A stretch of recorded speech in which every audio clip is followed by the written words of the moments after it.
The Grand Convocation hung in space like a massive jewel, its metal surface reflecting the light of 3 nearby stars. Inside the largest chamber, hundreds of alien beings gathered to witness something that had never happened before. Humanity was asking to join the Galactic Coalition, and the Council of Apex Representatives would decide their fate. Han Ji-won stood in the center of the circular room, her hands clasped behind her back. She was small compared to most creatures in the chamber. Her skin held no scales or armor. She had no claws, no fangs, no venom sacs. To the aliens watching her, she looked soft and weak. Some wondered why the humans had sent such a fragile representative. The council sat on raised platforms around her, each member representing the top predator from their home world. There was Keth, who looked like a bear made of steel and fury, with claws as long as human forearms. Beside him sat Ravesh, a reptilian creature with plates of natural armor covering her body and a tail that could crush stone.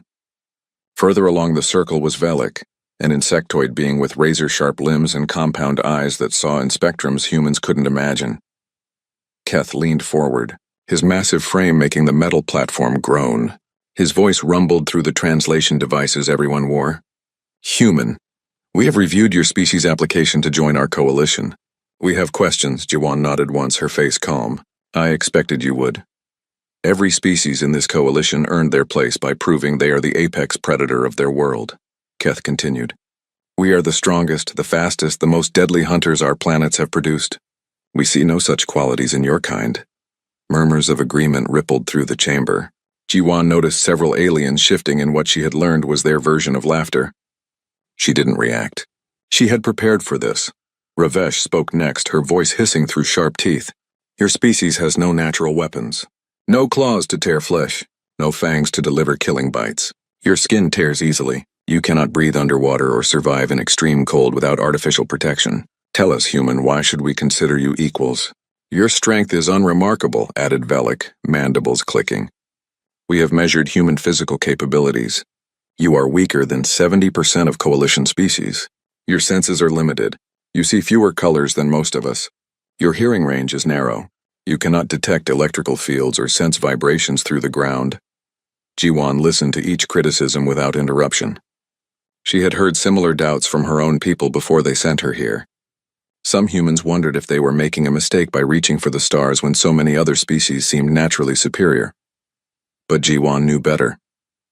She had spent her life studying predators both on Earth and on the alien worlds humanity had visited. She understood something the Council didn't yet grasp. "May I ask you all a question?" Ji-won said, her voice steady and clear. Keth waved a massive paw. "Speak. What does each of you hunt on your homeworld?" The question seemed to surprise them. Ravesh answered first. "I hunt the great horned beasts of my planet's plains. They are large and aggressive, with thick hides and sharp horns. We stalk them through tall grass and strike with precision." Velik clicked thoughtfully. "My kind hunts in swarms. We pursue flying prey through the forest canopy, overwhelming them with numbers and speed." Keth growled low. "I hunt alone, as my kind always has. We are strong enough to kill any creature we encounter. We need no pack, no tricks, only strength." Ji-won nodded slowly, her mind cataloging each answer. "And tell me, how long does a typical hunt last for each of you?" "Minutes," Ravesh said with pride. "If I cannot catch my prey within a short time, it escapes, and I must find new prey.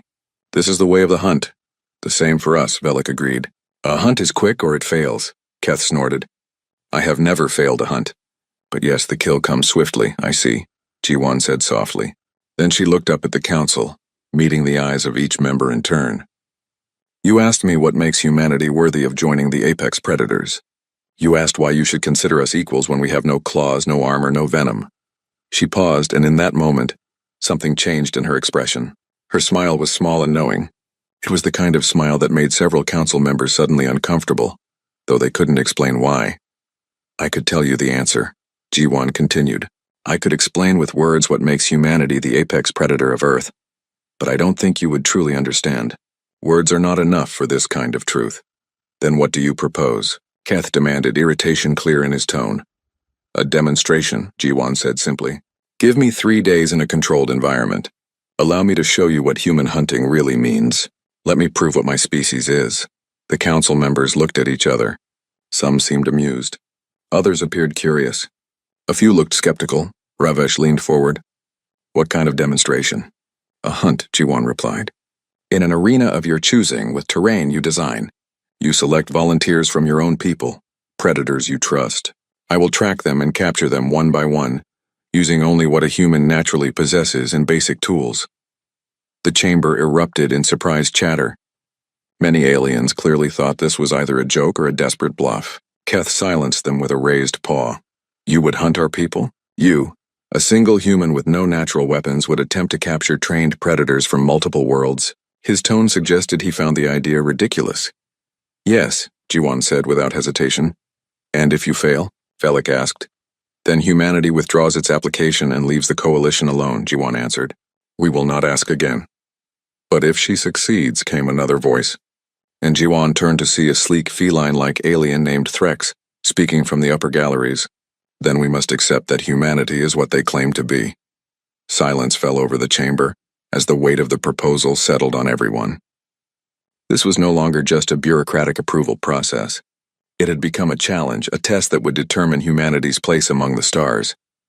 Keth looked around at his fellow council members, reading their reactions. Finally, he turned his gaze back to Jiwon. Very well, human. We accept your proposal. You will have your demonstration in 3 days. We will prepare an arena and select 3 volunteers. They will be given time to familiarize themselves with the environment before you enter. Thank you, Jiwon said, bowing her head slightly. Do not thank us yet, Ravish warned. You may have just sentenced yourself to failure and humiliation. But Jiwon's small smile never wavered. She turned and walked toward the exit, her footsteps quiet against the metal floor. As she left, the chamber burst into conversation. Aliens debated whether the human was brave or foolish. Some placed bets on how quickly she would fail. Others wondered what trick she might have planned. None of them understood yet. None of them realized that by accepting Jiwon's challenge, they had already made their first mistake. They had given a human time to prepare. And for a human, time was the most dangerous weapon of all. Jiwon returned to the human quarters aboard the station, her mind already working through the challenges ahead. The door slid open to reveal her team waiting inside. They had watched the council meeting through a live feed, and their faces showed a mixture of concern and determination. Kang Minho stood by the window, looking out at the stars. He was tall for a human, with dark hair and sharp eyes that missed nothing. As a specialist in predator behavior, he had studied hundreds of species across dozens of worlds. He turned as Jiwon entered. 3 days isn't much time, he said quietly. It's enough, Jiwon replied, removing her formal jacket and sitting down at the central table. We knew they would test us. This is better than endless debates and political games. Park Yoonji looked up from her data pad. She was compact and muscular, a former military officer who now analyzed alien combat strategies. I've been reviewing the species on the council. If they choose volunteers from their own ranks, we're looking at some serious opposition. Good, Jiwon said, and meant it. If we beat easy opponents, they'll dismiss it as luck. We need to face their best. Choi Dae-hyun, the team's cultural specialist, poured tea for everyone. He moved with careful precision, his movements thoughtful and measured. The question isn't whether you can succeed, Jiwon. We all know human capabilities. The question is whether they'll accept the truth when they see it. They will, Jiwon said, wrapping her hands around the warm cup, because we're going to show them something they've never seen before. Something their evolution never prepared them for. Minho sat across from her. Walk us through your thinking. Jiwon took a sip of tea before answering. Every apex predator in that chamber evolved the same way. They developed physical advantages. Strength, speed, armor, venom, camouflage. Their bodies became weapons, and that's how they survived. But not humans, Yoonji said, nodding slowly. Not humans. Jiwon confirmed. We evolved differently. Our ancestors couldn't outrun the prey animals on the African plains. They couldn't overpower them with strength. They had no venom to kill from a distance, no claws to tear through hide. So they developed something else, Dae-hyun added. Intelligence. Tool use, cooperation. And endurance, Minho said, leaning forward. Persistence hunting. That's what you're planning to demonstrate, isn't it? Jiwon smiled. Partially. But it's more than that. These aliens need to understand what it means to be hunted by a human. They need to experience it. She stood and walked to the wall screen, pulling up images from Earth's history. The team had compiled extensive documentation of human evolution and hunting practices. Look at this, she said, pointing to an image of ancient humans tracking across a savanna. Our ancestors would identify an animal in the morning. Then they would follow it. Not chase it, just follow. The animal would run away, fast and panicked. But humans would keep walking, following the tracks. The animal would stop to rest, Minho continued, picking up the explanation. It would think it was safe. Then the humans would appear again, still walking, still following. The animal would run again. And again. And again, Yunji said, understanding dawning in her eyes. For hours. For days sometimes. Until the animal's body gave out, Jiwon finished. Until it was so exhausted it couldn't run anymore. Then the humans would walk up to it and make the kill. No chase, no fight. Just inevitable, relentless pursuit. Daehyun set down his teacup. The aliens won't expect that. They're ambush predators or pack hunters. Their hunts are explosive and brief. They've never encountered something that just doesn't stop. Exactly, Jiwon said. And there's more. We're going to show them tool use, tactical thinking, and adaptation. By the end of 3 days, they'll understand what makes humans different.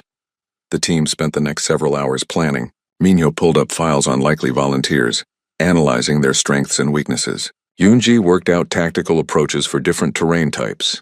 Daehyun researched the psychological impact of persistence hunting on prey species. Meanwhile, throughout the station, other conversations were taking place. In the alien quarters, 3 volunteers had been selected for the demonstration. They gathered in a private room, confident and somewhat amused by the whole situation. Vex was a Talarian, built for speed and precision. His species had evolved as pursuit predators, capable of incredible bursts of velocity. He stood on 2 powerful legs, his body covered in sleek scales that reduced air resistance. "This will be over quickly," he said, his voice sharp and quick. "I've never been caught by anything that couldn't match my speed." Thornback came from a heavy gravity world. He was massive, covered in thick armor plates that had evolved to protect against the crushing gravity of his home. "The human is soft," he rumbled. "She will break herself trying to catch us. I will find a good hiding spot and wait. She will never move me."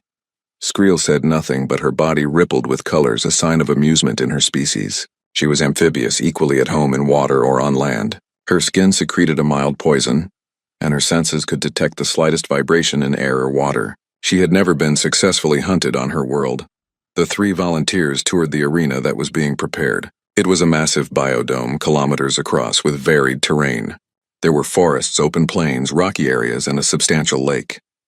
The environment was designed to give each volunteer natural advantages. "I'll take the forest," Vex decided. "Dense cover, multiple escape routes. I can move through the canopy faster than she can track on the ground." "The rocks for me," Thornback said. "Plenty of places to hide, and the terrain will slow her down." "I'll use the lake and the marshlands near it," Skriel added. "She cannot follow where I can swim." They made their plans with confidence. None of them had studied humans carefully. They knew the basic facts, the ones that made humans seem weak. They didn't know the deeper truths. Back in the human quarters, Jiwon was making her own preparations. She requested specific equipment, all simple and primitive. A water container, basic rope made from plant fibers, simple cutting tools, a fire-starting kit, warm clothing, and a waterproof layer. "No weapons?" Hyunji asked, reviewing the list. "Humans are the weapon," Jiwon replied. "Everything else is just an extension of human capability." Minho studied the arena layout. "They'll separate, each to terrain that suits them. Vex will go high and fast. Thornback will bunker down. Skriel will use the water." "Let them," Jiwon said calmly. "It doesn't matter where they hide or how they prepare. The outcome is already determined." Daehyun looked at her curiously. "You sound very certain." "I am," Jiwon said. "Because they're thinking like prey animals trying to escape. They're not thinking like humans. They don't understand that for a human, the hunt isn't about the first encounter. It's about the last one." On the second day, word of the upcoming demonstration had spread throughout the station. Aliens from dozens of species made bets on the outcome. Most bet against the human. Some wagered on how quickly she would give up. A few wondered if she would be injured in the attempt. Only a handful of beings, mostly those who had spent time studying Earth, remained quiet. They had read the histories. They had seen the archaeological evidence. They knew something the others didn't. Humans had never been prey. Not really. Not even when they were small and weak by galactic standards. They had always been hunters. They had just hunted in a way no other species did. On the third day, as the demonstration hour approached, Jiwon stood in the preparation room. Her team had done everything they could. Now it was up to her to prove what humanity was. Minho clasped her shoulder. Remember, you're not just doing this for the coalition. You're showing them who we are. What we've always been. I know, Jiwan said softly. She looked at each of her team members. When this is over, everything changes. They'll never see us the same way again. Good, Yunji said firmly. Let them see the truth. The door opened and an attendant announced it was time. Jiwan walked toward the arena entrance, her steps steady and sure. She carried her simple equipment, looking almost inadequate compared to the prepared hunters waiting inside. But as she stepped through the entrance, something shifted in her posture. Her eyes sharpened. Her breathing became measured and controlled. This was no longer a diplomat or a scientist, this was a human. And the hunt was about to begin. The biodome stretched out before Jiwan like a miniature world. Artificial sunlight filtered through the transparent ceiling high above, creating shadows and light just like on a natural planet. She stood at the entrance, taking in every detail with calm attention. The viewing platforms above were packed with spectators. Hundreds of aliens had come to watch the human fail. Their voices created a dull roar that echoed through the dome. Jiwan ignored them. They didn't matter right now. The announcement system crackled to life. The demonstration will now begin. 3 volunteers are positioned in the arena. The human has 72 hours to capture all 3. Capture is defined as restraining the volunteer so they cannot escape without assistance. Jiwan didn't move immediately. She stood perfectly still, eyes scanning the terrain. The others were already somewhere in that vast space, confident and hidden. They thought they were hunting her, or at least avoiding her. They were wrong. The hunt had already started the moment she stepped through the door. She began walking, not rushing, just moving with steady purpose. Her first task wasn't to find prey. It was to understand the environment. She walked through the grassland near the entrance, feeling the ground beneath her feet. She knelt and touched the soil, noting its moisture. She checked the wind direction with a wet finger. In the viewing area, some aliens laughed. What is she doing? One asked loudly. Looking for insects? But a few watchers stayed quiet. They saw something the others missed. The human wasn't lost or confused. She was learning. Jiwan spent the first 2 hours exploring a large section of the dome. She found water sources, identified plant types, and noted animal tracks left by the small creatures that had been introduced to make the environment realistic. She wasn't looking for the volunteers yet. She was building a mental map. High in the forest canopy, Vex watched her through the leaves. He was puzzled by her behavior. She moves like prey, he muttered to himself. Slow and cautious. This will be easy. He didn't understand that slow and cautious was exactly how humans had conquered their world. By midday, Jiwan had established a base camp near the water source. She gathered wood and built a small fire. She filled her water container and boiled it even though the water was clean. The aliens watching didn't understand why. They didn't know that for humans, every action had multiple purposes. Boiling water wasn't just about safety. The fire would serve other uses later. She ate some of the rations she'd brought, taking her time. She rested for exactly 20 minutes, then stood and began tracking in earnest. Vex had left traces.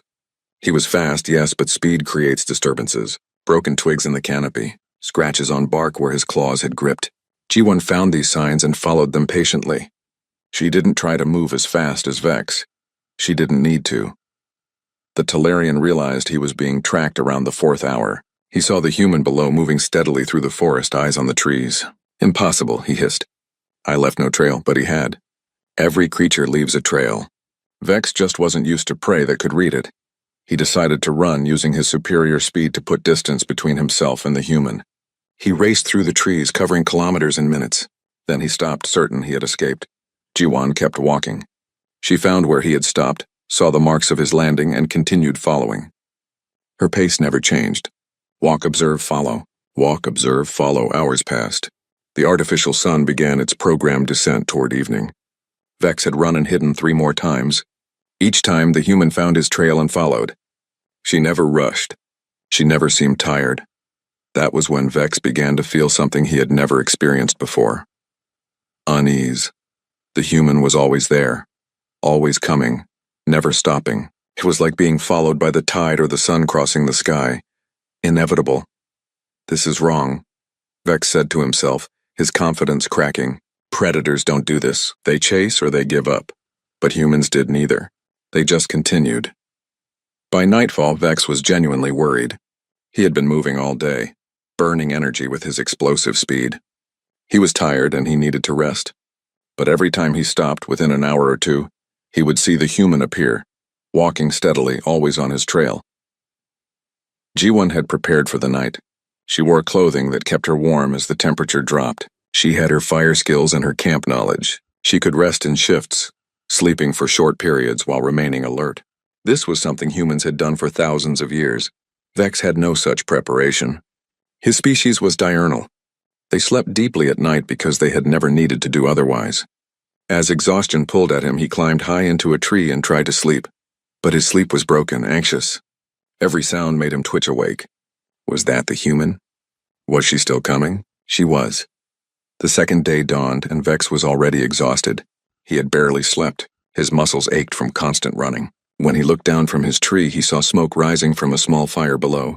The human was there, calmly eating breakfast, apparently well rested. It was impossible. It was terrifying. Vex ran again, but his speed was diminished. His body was reaching its limits. By midday, he couldn't maintain his fastest pace anymore. He was reduced to jogging, then to walking, then to staggering. G1 maintained her steady pace. She drank water regularly. She ate small amounts often. She paced herself because humans understood endurance better than any other species. They had evolved for it. In the viewing areas, the laughter had stopped. Aliens watched in growing silence as they understood what they were seeing. This wasn't a chase. This was something much older and more primal. This was persistence hunting, and none of them had ever witnessed it before. She's not trying to catch him quickly, Minho explained to some observers who had asked questions. She's waiting for his body to fail. Humans can regulate their temperature through sweating. We can maintain steady exertion for days. Most predators can't. They're built for explosive power, not endurance. But that's cruel, one alien protested. She's torturing him. No, Minho replied quietly. She's hunting him. This is what apex predators do. By the evening of the second day, Vex was finished. He had found himself in a canyon, his choices for escape limited. He was so tired he could barely think. When G1 appeared at the canyon entrance, he didn't even try to run. She approached slowly, her movements calm and non-threatening now that the hunt was over. She spoke softly, though Vex barely heard the words through his exhaustion. It's done. You can rest now. Using her rope, she carefully secured his limbs, not roughly but firmly. She even gave him water from her container. The capture was complete. Medical staff entered the dome to retrieve Vex. He was placed on a stretcher, his body completely depleted. As they carried him out, he looked back at G1 one last time. The human met his eyes, and in that moment Vex understood. He hadn't been defeated by strength or speed. He had been defeated by something far more terrifying. Patience. In the viewing areas, the atmosphere had completely changed. The casual mockery was gone. Aliens who had bet against the human were very quiet. Those who understood what they had just witnessed looked at G1 with new eyes. But the demonstration wasn't over. 2 more volunteers remained. G1 returned to her camp and prepared for the next hunt. She cleaned her equipment, ate a proper meal, and rested for several hours. She showed no signs of the triumph some had expected. For her, this was simply work. This was what humans did.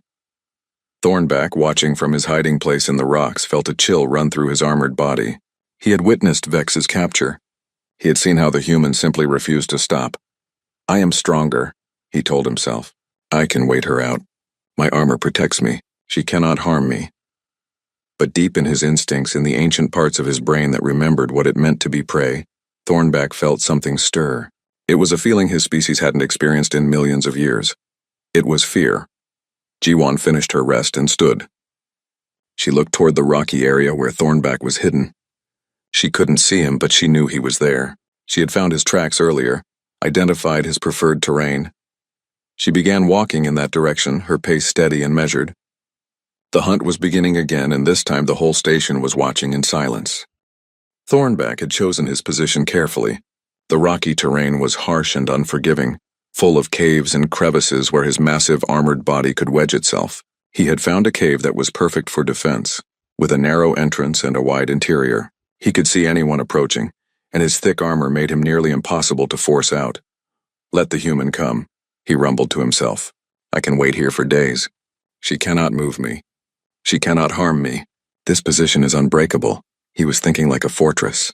Humans thought like siege engineers. Jiwan approached the rocky area as the third day began. She had rested well after capturing Vex, and her mind was sharp. She studied the terrain from a distance, noting the countless hiding places. She could spend weeks searching every cave and crevice. That wasn't the human way. Instead, she began to think, where would a heavily armored creature from a high-gravity world feel most comfortable? He would want weight above him, stability around him. He would choose defense over mobility. She narrowed her search to the most defensible positions and began investigating each one systematically. But she didn't rush. She explored the area methodically, and as she did, she collected materials: dry wood, certain types of plants, green branches that would produce thick smoke when burned. The aliens watching didn't understand yet.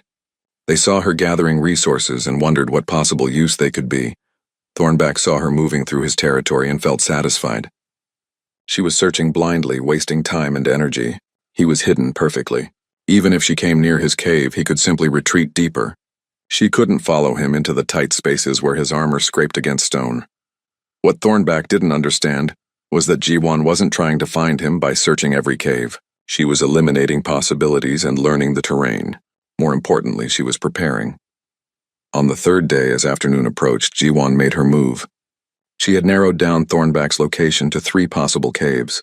All were well protected, perfect for defense. So she would make defense meaningless. She started with the first cave. She gathered her materials and built a fire at its entrance. But this was not a cooking fire. She piled on green wood and damp moss, creating thick, choking smoke. Then she used her tools to direct the smoke into the cave entrance. The cave was empty, but that didn't matter. She moved to the second location and did the same thing. More smoke billowing into the darkness. Anyone inside would have to come out or suffocate, still empty. That left one cave. Thornback smelled the smoke before he saw it. At first, he didn't understand. Then thick gray smoke began rolling into his cave and sudden panic hit him. His eyes began to water. His breathing became difficult. The smoke was everywhere, filling the cave, leaving no room for clean air. He had 2 choices: stay and suffocate or leave his perfect defensive position. He chose to live. Coughing and struggling, he pushed himself through the narrow entrance. His armor scraped against the rocks as he emerged into the open air, his eyes streaming, his lungs burning. Jiwan was waiting. She had positioned herself upwind of the smoke, far enough to be safe but close enough to see. When Thornback emerged, disoriented and weakened by the smoke, she was ready. She didn't try to fight him directly. That would be foolish. Instead, she had prepared a trap. Near the cave entrance, she had dug a pit and covered it with branches and dirt. It wasn't deep enough to hurt him, but it was deep enough for his heavy body to fall into, and the sides were too steep and smooth for his legs to find purchase. Thornback, blinded by tears and desperate for clean air, stumbled directly into it. His massive weight crashed through the covering and he fell into the pit. He roared in fury and surprise, thrashing and trying to climb out. But Jiwan had learned from studying his species. She knew his armor was strong, but his joints were vulnerable. She knew his size made him powerful, but also made him slow. She used her rope to create a net, dropping it over him from above. His struggles only tangled him further. She didn't approach until he was completely exhausted from fighting. Then she climbed down carefully and secured the net. She spoke to him calmly, her voice steady. "Your armor is impressive. Your strength is remarkable. But strength means nothing if your opponent chooses not to meet it directly." Thornback stared at her, his mind struggling to understand. He had been beaten not by superior force but by strategy, by tools, by the simple use of smoke and a pit. Things so basic that his species had never developed defenses against them. "How?" he gasped. "How did you know where I was?" "I didn't," Jiwan admitted. "Not exactly. But I understood how you think. I narrowed the possibilities and forced you to reveal yourself. That's what humans do. We don't just react. We plan." Medical staff retrieved Thornback, pulling him from the pit with equipment designed for heavy lifts. As they carried him away, he looked at the simple trap that had defeated him. Sticks, rope, a hole in the ground. Nothing special. Nothing that required advanced technology or natural weapons. Just intelligence. The viewing galleries were completely silent now. 2 volunteers had been captured, and both defeats had been absolute. The methods were different, but the principle was the same. The human didn't win through superior physical abilities. She won by thinking several steps ahead. Keth, the council leader, watched with his massive paws clenched. Something cold was settling in his chest. Understanding. The human hadn't even used violence. She had simply been smarter, more patient, and more adaptable than her opponents. "There's still one more," Ravesh said quietly beside him. "Skriel is in the water. The human cannot follow there." But both of them were beginning to wonder if that would matter. In the dome, Jiwan returned to her camp and rested again. She was tired now, truly tired. 2.5 days of constant activity were taking their toll. But she had managed her energy carefully. She had slept in shifts, eaten regularly, stayed hydrated. She could continue. Skriel watched from beneath the water of the lake. She had witnessed both captures, and unlike her companions, she was not comforting herself with false confidence. The human was dangerous. Not physically, but in ways that were harder to defend against. Still, Skriel had advantages.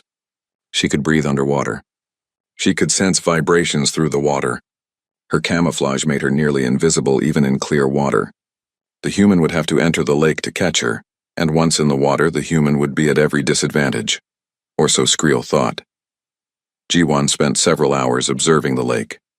She walked its perimeter, studying the depth, the clarity, the plant life. She noted where streams fed into it and where water drained away. She watched for disturbances on the surface. Then she did something unexpected.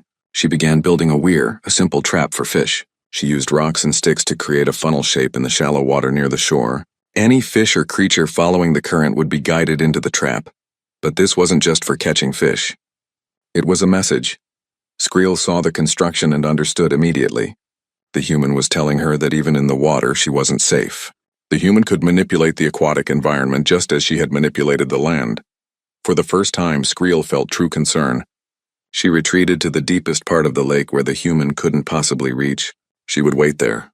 The human couldn't hold her breath long enough to dive that deep. Jiwan finished her weir and then did something that surprised everyone. She gathered materials and began building a simple raft. It took hours, binding wood together with rope, testing its balance, making it stable. The work was careful and methodical. When night fell, Jiwan slept on the shore, her raft completed and ready. She had been awake for most of 3 days, and even human endurance had limits. She needed real rest before the final confrontation. In the viewing galleries, speculation ran wild. How could the human possibly catch Skriel in deep water? What was her plan? Minho, watching from the human observation area, smiled slightly. "She's already won," he said to Unji and Daehyun. "How?" Unji asked. "Skriel can stay underwater indefinitely." "True," Minho agreed. "But she has to eat. She has to move. And every moment she stays in that lake, Jiwan is learning about her, preparing, planning. Time isn't Skriel's ally. It's Jiwan's weapon." As the 4th day dawned, Jiwan woke refreshed. She ate breakfast, checked her equipment, and pushed her raft into the water. She had fashioned a simple paddle and a long pole for testing depth. She began to move across the lake, not randomly, but in a pattern. She was herding, using sound and movement to drive Skriel toward specific areas. She was turning the entire lake into a trap, restricting options, creating pressure. She had made a spear from a straight branch and sharpened stone. She had woven a net from plant fibers. Skriel felt the trap closing and knew she had to act. She couldn't stay in the water forever, not with the human controlling the surface. She would have to emerge, and when she did, the human would be waiting. The final confrontation was approaching, and everyone watching knew it. The question was no longer if Jiwan would succeed. It was how. Skriel lasted another day before exhaustion and hunger forced her to make a mistake. She had been in the water for nearly 4 days, and while her species could survive that long, it wasn't comfortable. The human had made the lake hostile through constant activity. The raft moved back and forth, creating vibrations that disrupted Skriel's senses. The nets were everywhere in the shallow areas. When Skriel finally surfaced near the edge of the lake, desperate for easier prey than the deep-water fish, Jiwan was ready. She had predicted the most likely emergence point based on current patterns and food sources. Her spear was already in motion before Skriel fully breached the surface. The throw was perfect. Humans had evolved shoulders specifically for throwing, a unique adaptation among Earth's creatures. The spear flew straight and true, and though Skriel dodged with incredible reflexes, the net came next. Jiwan had tied it to release from above, and it fell over Skriel like a blanket. In the water, tangled in fibers and shocked by the speed of the attack, Skriel couldn't escape. Jiwan pulled her to shore with steady effort, hand over hand, using leverage instead of pure strength. By the time Skriel reached the bank, she was completely captured. The amphibious hunter looked up at the human standing over her. "You came into my element," Skriel said, her voice bubbling with disbelief. "You cannot breathe water. You have no fins. Yet you still caught me." "I didn't need to breathe water," Jiwan replied, kneeling beside her. "I just needed to understand it. That's what humans do. We adapt, we learn, we overcome." Medical staff arrived for the final time, carefully releasing Skriel from the net and checking her for injuries. There were none. Jiwan had been precise, capturing without harming. As Skriel was carried away, the entire station seemed to hold its breath. The demonstration was complete. All 3 volunteers had been captured within the time limit. The human had done exactly what she promised. The silence in the viewing galleries was profound. Then slowly noise began to build. Not mockery this time. Something else, respect, fear, understanding. Jiwan returned to the entrance of the dome, tired but steady. She had proven her point. Now came the harder part, explaining what it meant. The council reconvened in the main chamber. Jiwan stood before them again, but the atmosphere was completely different from 5 days ago. The council members looked at her with new eyes. She was no longer a curiosity or a joke. She was something that made ancient instincts stir in their minds. Keth spoke first, his voice lacking its earlier confidence. "You have completed your demonstration. You captured 3 trained predators using methods we did not anticipate. The council must deliberate on what this means." "If I may," Jiwan said, stepping forward, "I would like to explain what you witnessed, not to boast but to help you understand what humanity truly is." Ravesh gestured for her to continue. "Speak, human. We are listening now." Jiwan took a breath and began. "Every species in this council became an apex predator through physical evolution. You grew stronger, faster, more armored. Your bodies became weapons. This is the path most predators follow." She paused, gathering her thoughts. "Humans evolve differently. We come from a world rich with megafauna, creatures much larger and stronger than us. We couldn't outrun them. We couldn't overpower them. By all logic, we should have remained prey. Yet you survived," Velik said quietly. "We did more than survive," Jiwan replied. "We became the dominant species on our planet. And we did it through a different kind of evolution. Our bodies remained relatively weak, but our minds grew powerful." She began to pace slowly, her words clear and measured. "Humans developed persistence hunting. We would track prey for hours, for days if necessary. Our bodies evolved to regulate heat through sweating, allowing us to maintain steady activity when other predators had to rest. We could literally run our prey to death through pure endurance." Keth shifted uncomfortably. He had witnessed exactly this with Vex. "But endurance was just the beginning," Jiwan continued. "Humans developed tool use far beyond any other species on Earth. We turned sticks into spears, stones into hammers. We controlled fire using it for warmth, cooking, and hunting. We built shelters, made clothing, created containers for water." She gestured to the viewing screens where recordings of her demonstration played. "You saw me use smoke to force Thorn back from his cave. Fire is so fundamental to human existence that we barely think about it. But to most prey animals, fire is terrifying. We turned that terror into a tool." "And the nets, the traps, the weir in the lake," Ravesh added, understanding dawning. All tools, Jiwan confirmed. "Humans don't face problems directly when indirect solutions are more effective. We don't fight fair. We use terrain, timing, and tactics. We prepare, we plan, we adapt." She stopped pacing and faced the council directly. "But the most important human trait isn't physical at all. It's cognitive. Humans can imagine future scenarios. We can plan multiple steps ahead.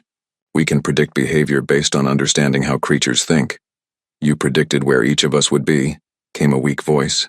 Vex had returned to the chamber, recovered enough to speak. "You knew how we would react before we did?" "I studied your species," Jiwan said simply. "I learned what you value, how you think, what makes you comfortable or afraid. That's human intelligence. We don't just react to the world.